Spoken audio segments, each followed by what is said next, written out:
அனைவருக்கும் வணக்கம். இன்றைய பதிவில் பாரம்பரிய முறையில் எப்படி ஒரு வாழைப்பூவை பயன்படுத்தி கூட்டு செய்கிறது அப்படின்றத பற்றி தான் பார்க்க போகிறோம். இதுக்கு வாழைப்பூவை இந்த மாதிரி மடல் மடலாக எடுத்து ஆஞ்சி எடுத்துருக்கேன். ஆயிரதுன்னா அதில் குச்சி மாதிரி இருக்கிற மடலையும் அது தொப்புள்னு சொல்லக்கூடிய அந்த சின்ன இழைகளையும் பிரித்து எடுத்துடணும். எடுத்துகிட்டு பொடியாக நறுக்கி இப்போ நீர்க்க கரைச்ச மோர் கரைசலில் போட்டுடணும்.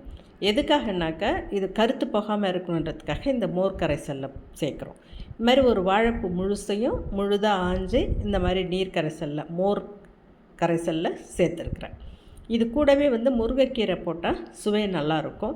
அதனால் ஒரு கைப்பிடி அளவுக்கு முருங்கைக்கீரையும் அதிலே ஒரு 4-5 முருங்கைப்பூ கிடச்சிது, அதனால் அதையும் சேர்த்துட்றோம். இப்போது ஒரு வாணலில் ஒரு 3 டம்ளர் அளவுக்கு தண்ணி எடுத்துருக்கிறேன். 1/4 டீஸ்பூன் அளவுக்கு நான் மஞ்சள் தூள் சேர்த்துருக்கிறேன். காரத்துக்கு 2 டேபிள் ஸ்பூன் அளவுக்கு சாம்பார் தூள் சேர்த்துருக்குறேன். இந்த சாம்பார் மிளகாய் தூள் நம்ம வீட்டிலே தயார் பண்ணது, அதை நான் 2 டேபிள் ஸ்பூன் சேர்த்துருக்கேன். உங்களுக்கு இன்னும் காரம் அதிகமாக தேவைப்பட்டதுன்னா இன்னும் கூட சேர்த்துக்கலாம். தேவையான அளவுக்கு உப்பு சேர்த்துறேன். தண்ணி இப்போ நல்லா கொதித்து அந்த பச்சை வாசனை போகும். பச்சை வாசனை போனதும் இப்போ அதில் நம்ம ஏற்கனவே அரிஞ்சு வச்சுருக்கிற வாழைப்பூவை தண்ணியிலேருந்து பிழிஞ்சு எடுத்து சேர்த்துடணும். அந்த மோர் தண்ணியோடு சேர்க்கக்கூடாது, அலசி தண்ணி பிழிஞ்சு எடுத்து தான் இதை சேர்க்கணும். ஃபஸ்ட்டு வாழைப்பூவை தான் சேர்க்கணும். இது கொஞ்சம் பாதி வெந்த பிறகு தான் நம்ம இது கூட முருங்கைக்கீரையை சேர்க்கணும். அதனால் வாழைப்பூவை சேர்த்துட்றோம். சேர்த்துட்டு ஒரு மூடி போட்டு இப்போ வேக வைக்கிறேன். இது வெந்துட்டுருக்கும்போதே நம்ம ஆஞ்சி வச்சுருக்கிற அந்த காம்பு நீக்கி வச்சுருக்கிற முருங்கைக்கீரையை கையாலேயே இதே மாதிரி பிச்சு போடணும். எப்பயுமே முருங்கைக்கீரை சமைக்கும் போது கத்தியையோ இல்லை அருவாள் மனைவியோ பயன்படுத்தி அரியக்கூடாது.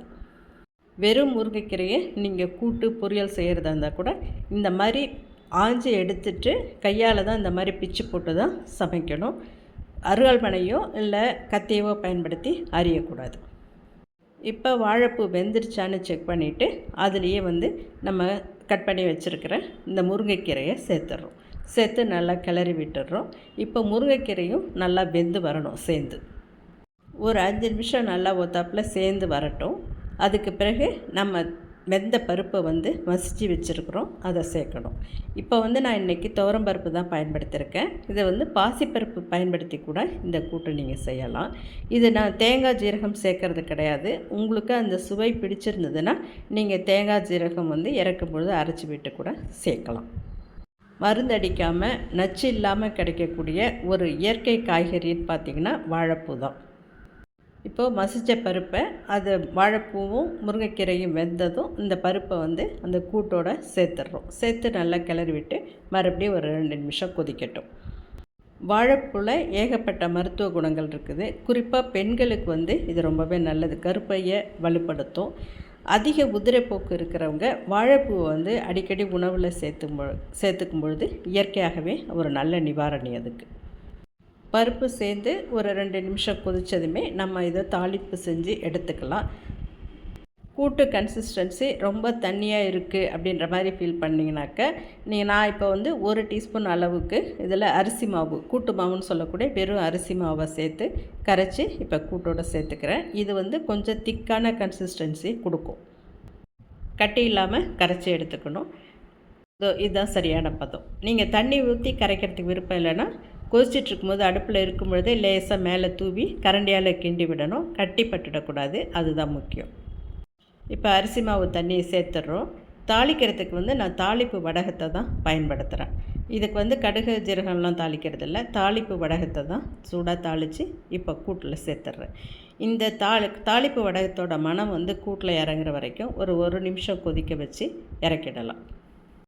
சுவையான வாழைப்பூ முருங்கைக்கீரை கூட்டு தயாராகிடுச்சு. இது சூடான சாதத்தில் நெய்யோடு சேர்த்து சாப்பிட்றதுக்கு ரொம்பவே ருசியாக இருக்கும்.